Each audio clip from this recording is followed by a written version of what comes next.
Estamos en presencia del compañero Jorge Kreines, que una vez más aquí en LR ha tenido tenemos el agrado de que nos acompañe. Muy buenas noches, Jorge, ¿cómo estás? Bien, buenas noches, ¿cómo están ustedes? Muy bien, Jorge. Estamos aquí ya listos para abordar esta victoria de Lenín Moreno en Ecuador por sobre este banquero que es Guillermo Lasso y la continuidad del proyecto impulsado a partir del 2007 por Correa.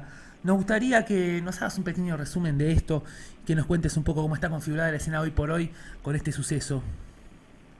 Bueno, verdaderamente los amigos ecuatorianos de la Alianza País estudiaron detenidamente las elecciones que se produjeron en el último tiempo en América Latina y lograron, creo yo, desentrañar el discurso amoroso de la derecha en campaña electoral y su diferencia con la práctica odiosa desde el gobierno. Es decir, cuando decían vamos a estar mejor y después cuando llegan al gobierno resulta que estábamos demasiado bien. De manera que estábamos en una fiesta que no se podía seguir aguantando.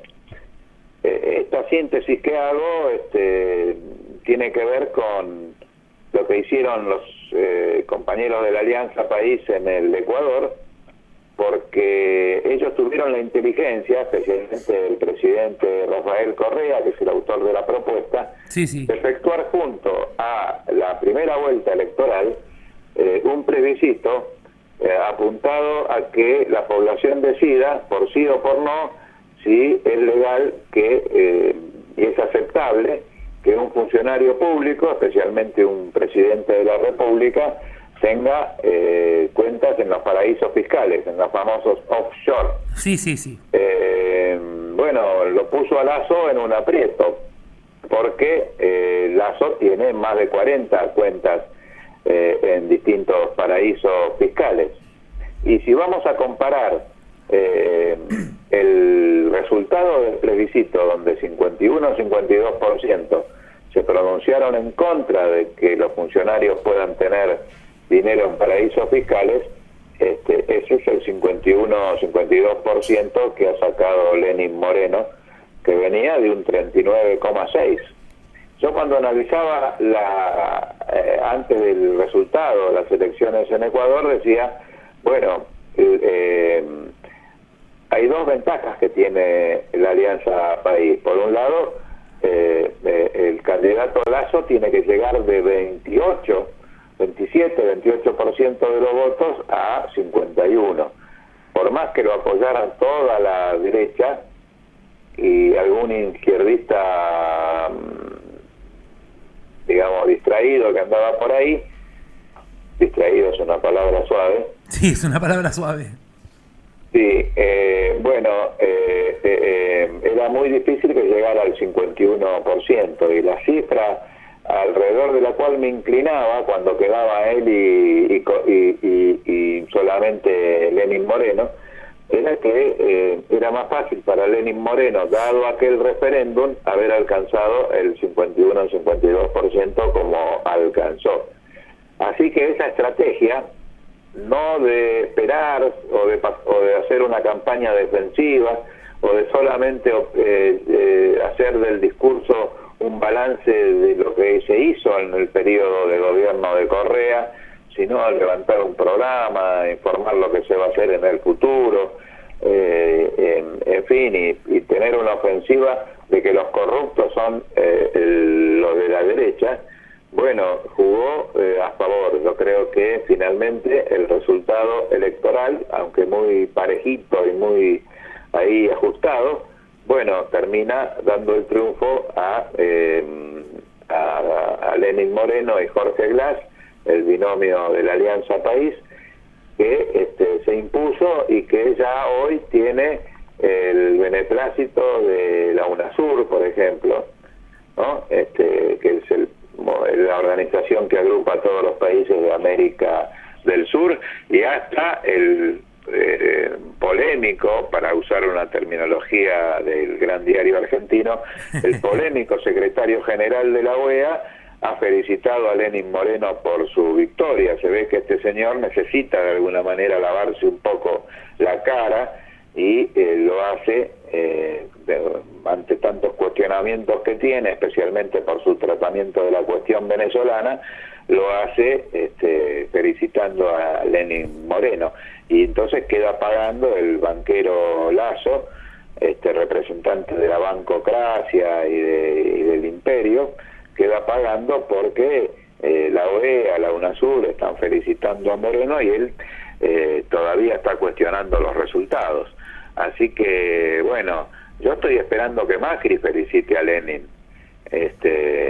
No sé, francamente, si ustedes ya tienen la noticia de si lo ha hecho o no lo ha hecho. No nos ha llegado aún, Jorge. No tengo información, y será importante que no se demore demasiado, porque ya no solamente de América Latina, sino que de Europa y de las organizaciones multilaterales como la OEA, la UNASUR, etcétera, han felicitado a Lenín Moreno, y es el jefe de Estado futuro de un país hermano de nuestro continente.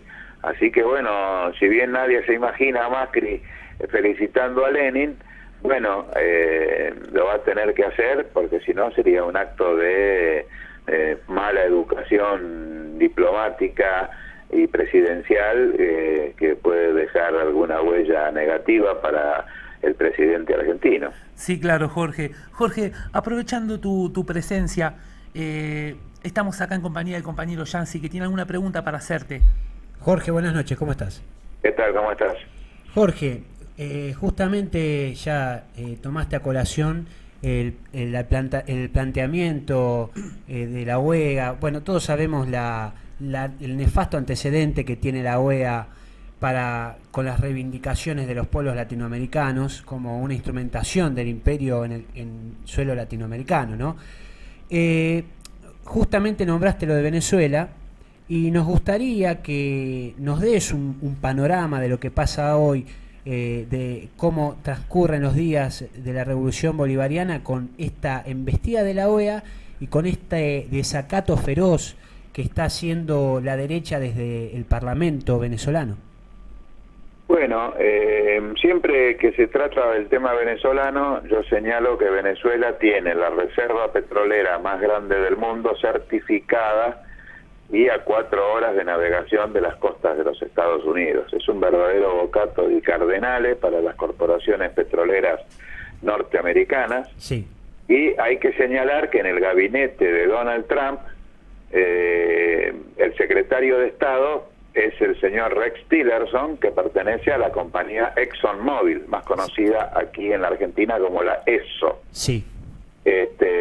Entonces, bueno, todo lo otro es teatro, digamos. Todo lo otro es las formas que adquiere una agresión permanente contra Venezuela que se propone derrocar al gobierno legítimo de Nicolás Maduro. Le hacen una guerra económica, producen acaparamiento y le echan la culpa al gobierno de Maduro de que hay escasez de mercaderías en las góndolas, aumentan los precios y le echan la culpa al gobierno de Maduro de que hay inflación. El Tribunal Superior de Justicia considera que hay 3 diputados de la Amazonía que fueron electos mediante fraude e impugna solo esos 3 diputados, pero la Asamblea los hace juramentar, por lo cual ahí está el punto del desacato al Tribunal Superior, a la Corte Suprema de Justicia, claro, en términos argentinos.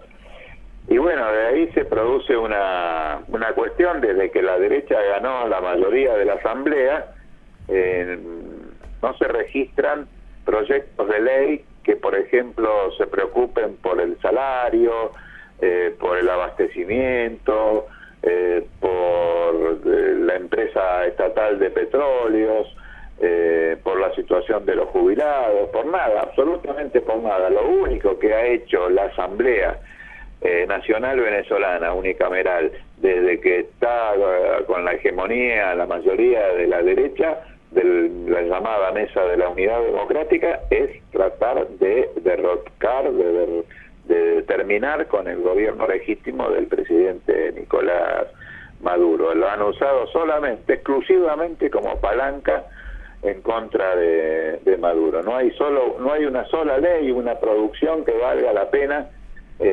comentar del trabajo de esta Asamblea Nacional. Claramente, discúlpame Jorge, claramente, Sí. qué casualidad, está en sintonía con esta técnica desestabilizadora que usa el imperio en nuestro continente, utilizando recursos mediáticos e inclusive recursos institucionales para debilitar a los gobiernos populares.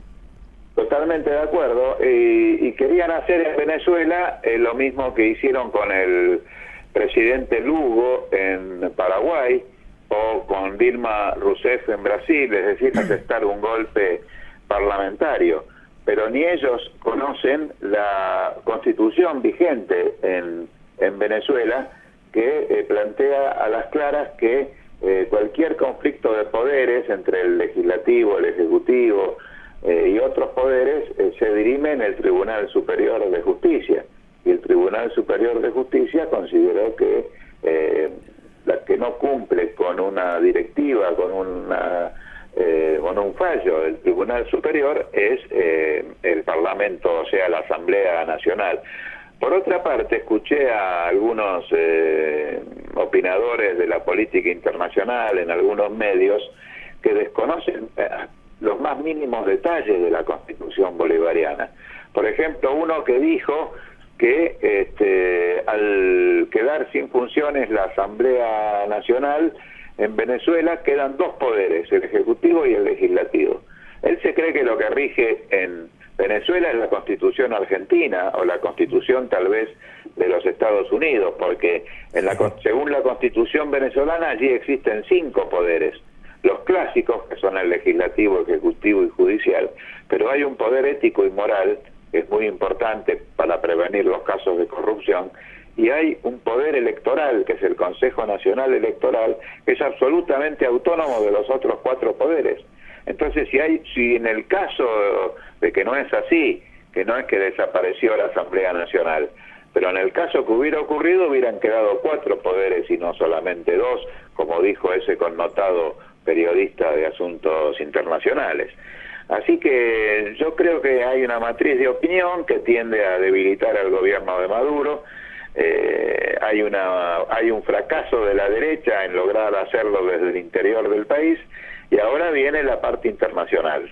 Como no lo pudo lograr la derecha interna, ahora especialmente utilizando como pivote, para usar un término basquetbolístico, a Luis Almagro, que yo quisiera reivindicar al Club Atlético Almagro, que es el club de mis amores. Yo soy hincha de Almagro, pero no sos de hincha Luis de Almagro, que Jorge. este muchacho que es secretario general de la OEA.